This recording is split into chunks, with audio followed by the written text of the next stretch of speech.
Welcome to Gen Z Hoops, the Gen Z basketball, coaching, and sports business show. On this podcast, you'll learn from professional players, coaches, and executives from all over the world and see the court in a brand new way. And now, joining you courtside, your Gen Z host, John Hartofilis. Hi, Mr. Ford. How are you? I'm doing great. How are you today? Doing awesome. We're excited to have you on and to hear about all the experience you've had, obviously, which is not just in basketball, but obviously specifically with USA basketball. There's obviously so much in there and so much rich history, so many winning basketball games. Definitely a lot of fun stuff for us as fans to dive into, and I'm sure listeners will really appreciate this. Yeah, my pleasure. John, it's good to talk to you today, and should be fun. Awesome. So, just to kind of get right into it, I'm kind of curious. I'm sure you don't get asked this question a lot. Probably everyone talks about right when they meet you, kind of the USA basketball stuff. But I'm curious about where it all started, being a manager of Villanova in those late 80s. Did you always know you were going to work in basketball? Did that kind of, when you finally got that experience, really make you think you were going to do it? Well, what really happened there? Yeah, it's interesting. I grew up in Western New York. My dad worked at St. Bonaventure University and worked in athletics when we were young. So they had a good basketball team back then, in the 70s. So it was fun. And we and my brothers and I grew up around the basketball team. So that kind of really where the passion started for basketball, and played basketball all the time, played in high school, and even the head coach of Bonaventure lived across the street from us, Jim O'Brien, who went on to coach Boston College and Ohio State. He literally kind of lived across the street from us, and we used to babysit his kids. And, those were the 4 years that I was in high school. So that kind of, was really close to the game. And when I went to college, I decided that I wasn't going to be able to play in college. So I wanted to be involved in the team, and I thought it would be kind of neat to be a manager because I was friends with a lot of the managers at St. Bonaventure, and I liked what they did, and, kind of grew from there. That's so cool. And then obviously thinking about just where that passion all kind of started from. And I would imagine too, you also probably learned so much being there. After that, obviously becoming a GA at UMass, I'm sure that's kind of what really kicked things off, right? Going into, because only a few years later you were at USA basketball, and the rest is history. Can you talk to us a little bit about maybe those years prior to USA basketball? It really, I wanted to be an athletic director, to be quite honest with you. When I was at Villanova, Coach Mass, former player of his who coached at in high school in Massachusetts, ran the sports management program at UMass. And by the time I applied, it was too late to get into the school. So I did go down, and I was I was an intern for a year at Georgia Tech. And that was fascinating to me. It was eye-opening to move away from, what would be perceived as a small Catholic school in the Northeast playing in the Big East, and going down to an ACC school in the heart of the South in Atlanta. They actually won the national championship in football that year. Had top 10 golf and baseball, and Kenny Anderson was there. So it was a cool, eye-opening experience, to be quite honest with you. And then having the opportunity to go to UMass sports management to get my master's and be a graduate assistant for John Calipari for a year. That was his first NCAA tournament team, very first one. We ended up 30-5, and it was a really, really good team. It was before Marcus Camby was even there. So that was fun to be part of. I went to the University of Cincinnati because part of completing your master's degree is to finish with an internship. So I went to the University of Cincinnati, and I worked. The internship was a unique internship because it's split between marketing and compliance. So it was a real educational opportunity for me to learn an awful lot about a lot of things. I ended up being there. So it's interesting. It was my fourth different school year, 4 different conferences in 4 different parts of the country. So, I learned an awful lot, but I still struggled, to get a job. I used to, Cincinnati, it was before the internet, before all that. I remember at Cincinnati, it was like a big day when we got voicemail on our phones. That's how long ago it was. I used to just every week wait for the NCAA news to be delivered because they had a classified section and I could apply for jobs. And I still didn't get a job, so I ended up working basketball camps all summer. This was the summer of '93, and then it was the first time I volunteered for USA Basketball. And so I worked for USA Basketball at the World University Games in Buffalo. then Cincinnati asked me to come back as a super intern because I didn't have a job. So I went back and did that, and they hosted a lot of conference tournaments that year. So I was involved in that. And then at the end of that year, the director of marketing had left, and they gave me a 1-year deal, a personal service contract for a year. But again, in the summer of '94, I volunteered for USA Basketball again, and that was a lot of fun. A job came open in February of '95, and that's why I took it. It's interesting because looking back on it now, I was 2 months shy of my 27th birthday. It was my first full-time job I ever had. And so the only full-time place I've ever worked in my life is USA Basketball, which is kind of interesting. Definitely, that's super interesting. And thank you for sharing just all those steps that kind of led up to that, because obviously it's happened to think about what that process looked like for you. I'm curious, right? So you start right there. The following year, the Olympics were actually held here in the States. What did that look like for you, right? You just have been there for about a year. What did getting ready for it look like?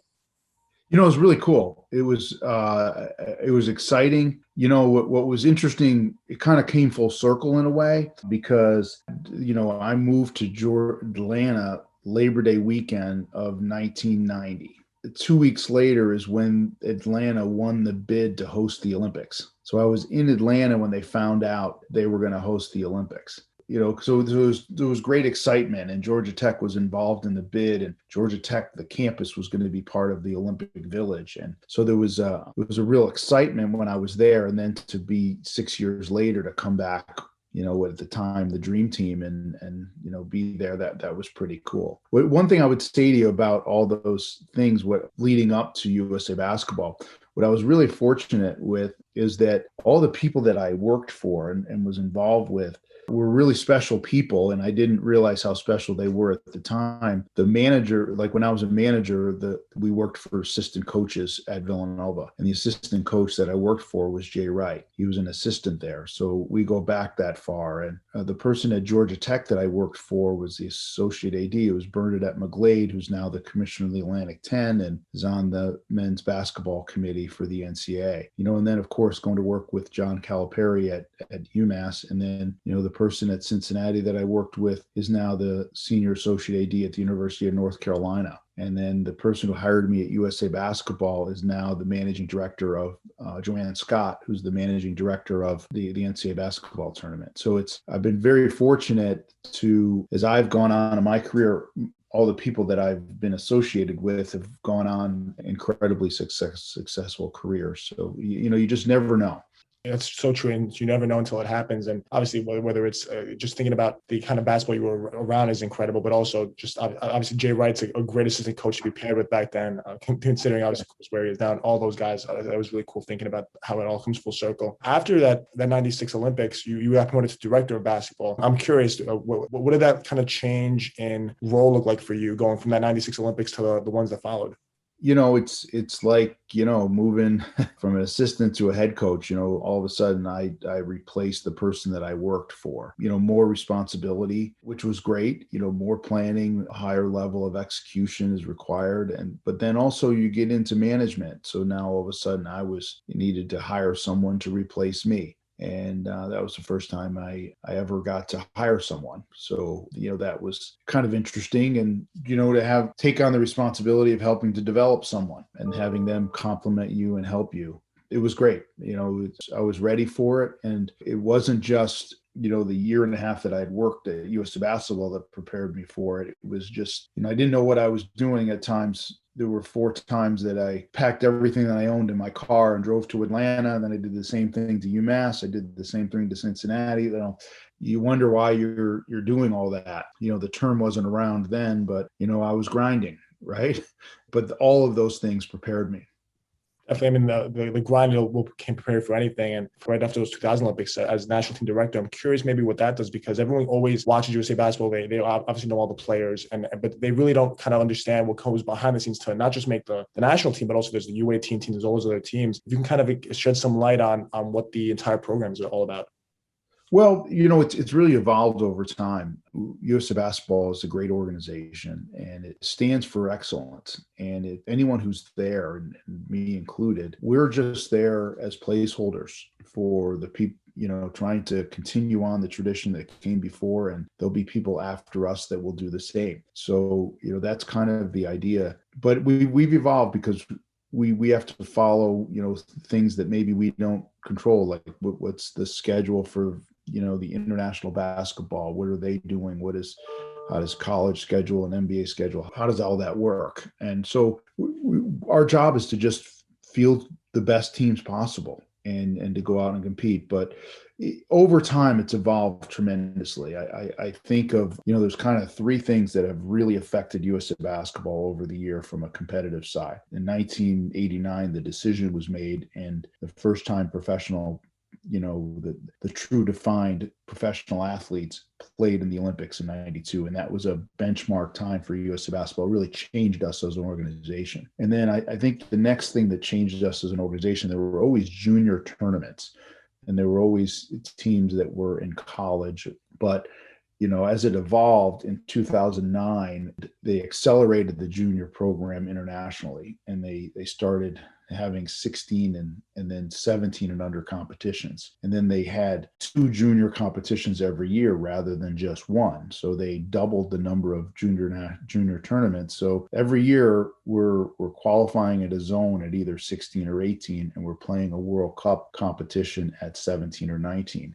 And that shift down to a younger age group really helped USA Basketball go to another level, because now all of a sudden we were dealing with high school players, and that the international pipeline was matching our pipeline in the United States, where the most elite players at 19 years old are in the NBA. And oftentimes they're not even available for the 19 and under U19 World Championship because they're getting drafted at the same time. And so it allowed us to now start working with freshmen and sophomores in high school and developing those relationships at a very, very young age. Hopefully we're helping them and they're helping us. That's the goal there. And if we do our jobs correctly, if we can select the right players and then help develop those players, and those are the players that will end up being on the Olympic team 6, 8, 10 years later.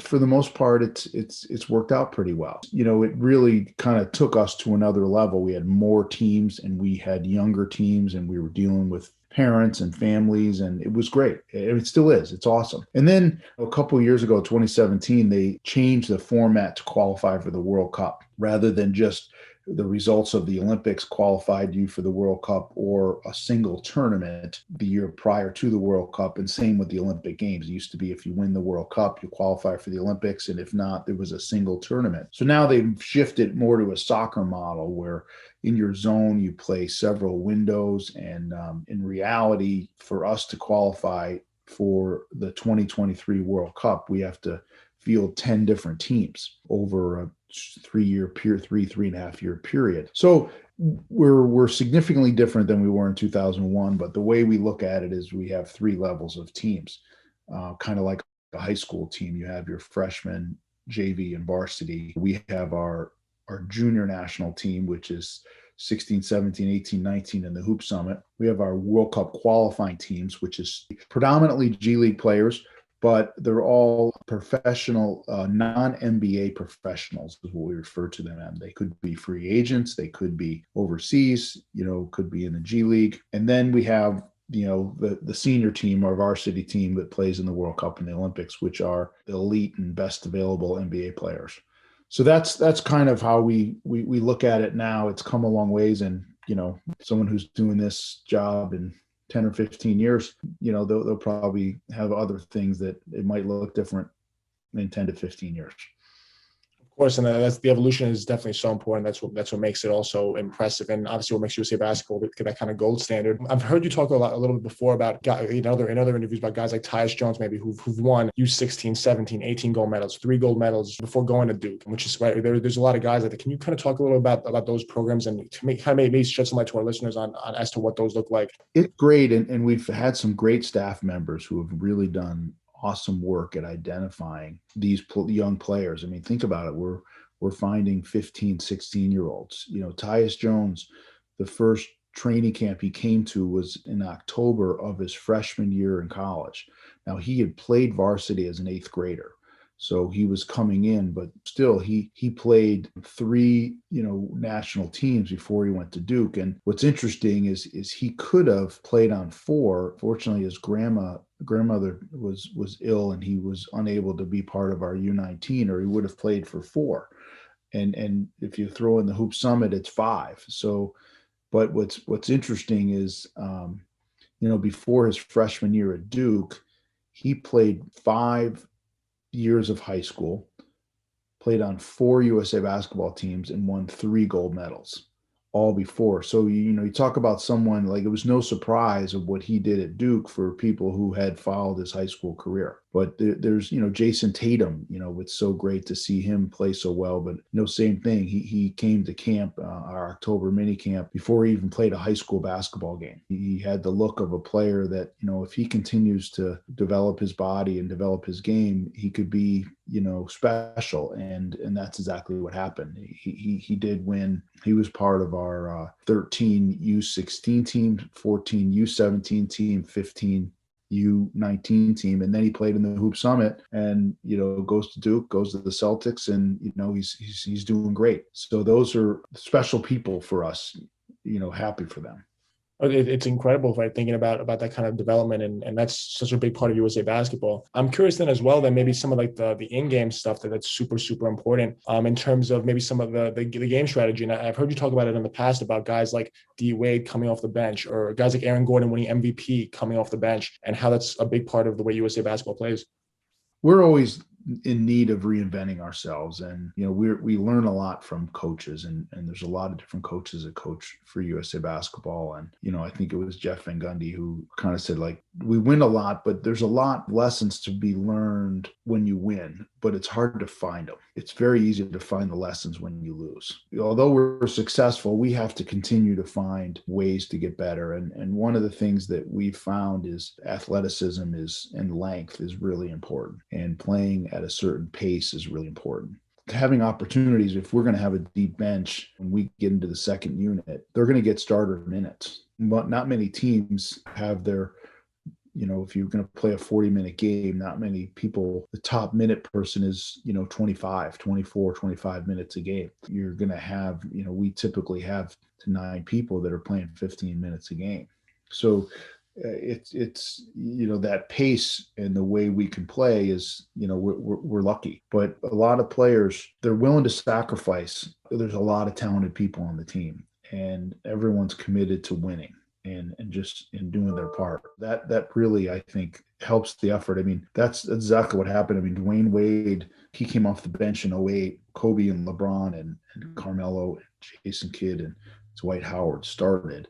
Dwayne came off the bench, Chris Bosh came off the bench, and then next thing you know, it's Chris Paul and Darren Williams and Tayshaun Prince, and that's our second rotation, which could be starters as well. But Dwayne coming off the bench, there was a great opportunity for him there, and he ended up becoming our leading scorer off the bench. But he played probably starter minutes. I'm not sure that he was probably in top 5 in minutes played. Carmelo did the same thing in 2016. Aaron Gordon in 2015 at the U, or 2013 at the U19, came off the bench, but he was terrific, and we pressed, and he was the head. He was like the head of the press, and he was awesome. Did great things there. And so, Colin Sexton, who's having a great season with the Cavs, he came off the bench for the U17 team in Spain, I think in probably 14 or 16, won MVP. So it happens quite a bit actually with us. It's kind of interesting. Love hearing about that, and it's obviously incredible thinking about just how deep that goes, and how obviously, and not just how talented these teams are, but how they're able to all play together, and guys are able to accept their roles, take time and say, this is how I can help USA basketball win. That's how I'm going to do it. That's how I'm going to play for my country. So definitely, just all in all, whether it's your career, just the basketball you've seen, it was obviously a pleasure hearing from you, Mr. Ford, and thank you so much for coming on the show. Oh, thanks for having me. Good luck with everything, and love all the jerseys in the back. That looks pretty cool. Thanks for listening to Gen Z Hoops.